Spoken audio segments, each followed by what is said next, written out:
You know what? This might be my favorite thing I've ever made in Minecraft. It's not really practical, like, at all. You know, it doesn't handle very well. It's not that fast. But dude, this thing is so fun to drive. Dude, just look at the way it drifts like that. There's just something special about these like manual controls instead of using a controller or a typewriter. Just so much more fun to use. Oh, look at this turn. It feels like, you know, an actual sailboat or like windsurfing, you know, where you're wrangling the sail to try and turn yourself around and the whole thing sways to the side. It's so cool. Let's do a donut around this island. Alright, let's crank it. Oh my god, dude, I'm flying. Alright,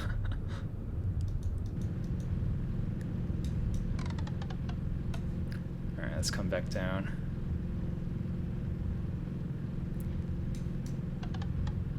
You know, if I was aiming for practicality, I would try to make it not do that. But it's just so cool.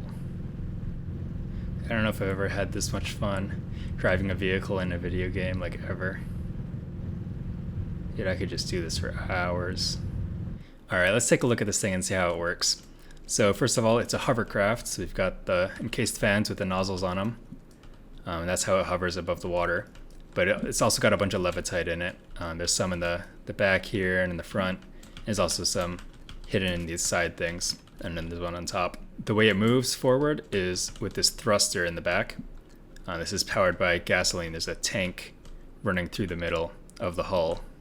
It's like almost completely hidden, but yeah, you can see it here.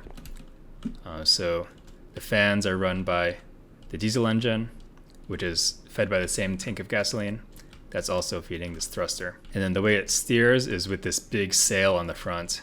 So it's on this mechanical bearing, which is connected back to the steering wheel. So you can just steer it left and right like this. And this directs the air as well as shifts your weight. And also, like, I think it's pushing the air like a giant wing. And so that's what like tilts you on the side. This is complemented by this rudder on the bottom, or it's more of like a dagger board or something, a stationary rudder that keeps you kind of going straight. Kind of similar to an actual sailboat. And then here we have the throttle for the thruster, and then you can turn on the engine and the throttle.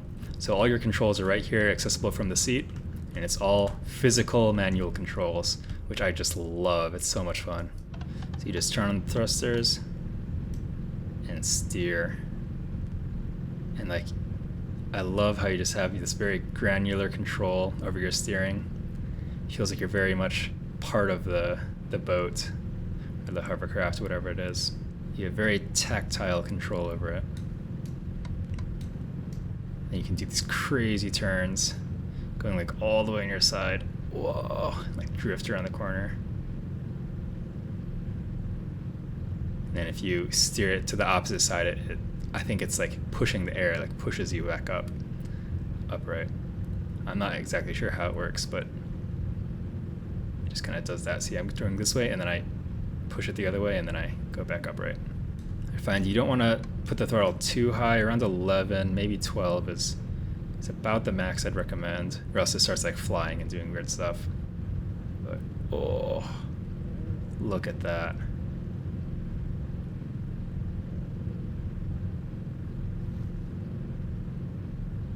Man, it's so cool. Here we're flying again. So when you start flying, you just pull down the throttle and you'll level out.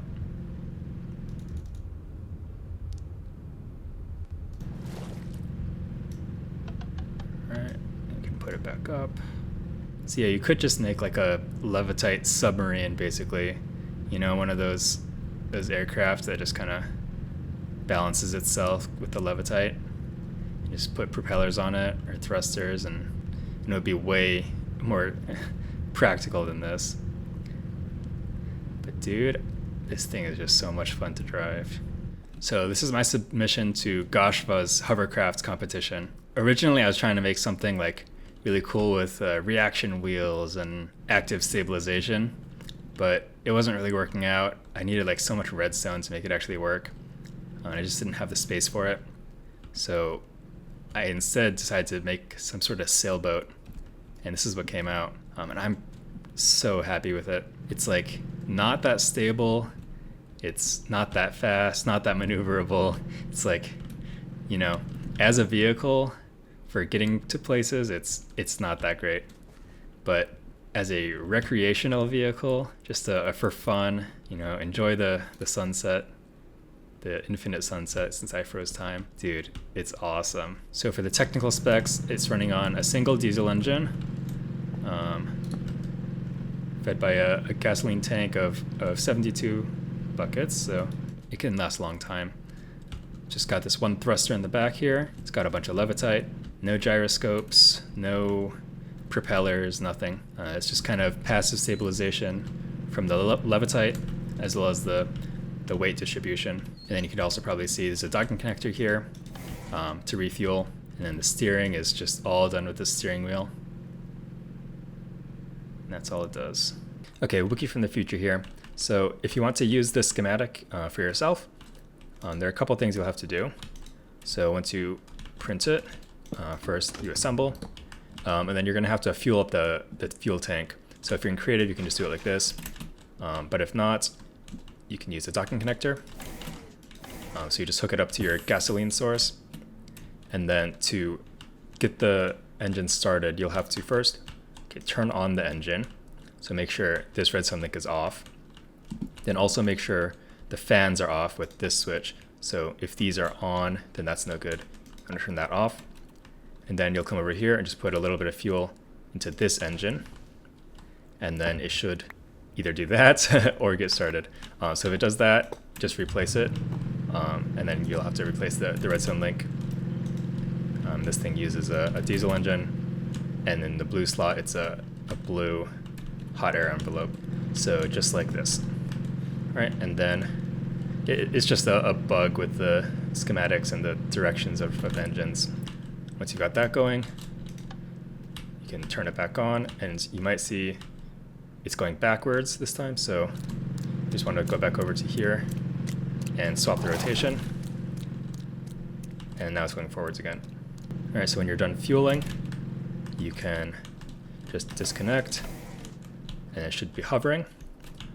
Keep in mind, if you're in survival, these will totally blow you away. So maybe turn it off first. But it should be just about ready to go. You can just turn the throttle, and yeah, it works now.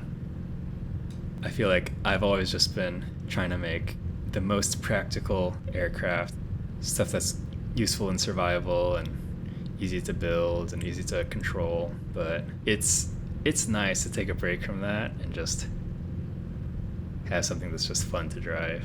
If I try to take it through a river like this, it'll run into trees and it'll get stuck. It doesn't have any way of backing up if it gets stuck or anything. But oh well. Yeah, like right now, it's not getting out of this without help.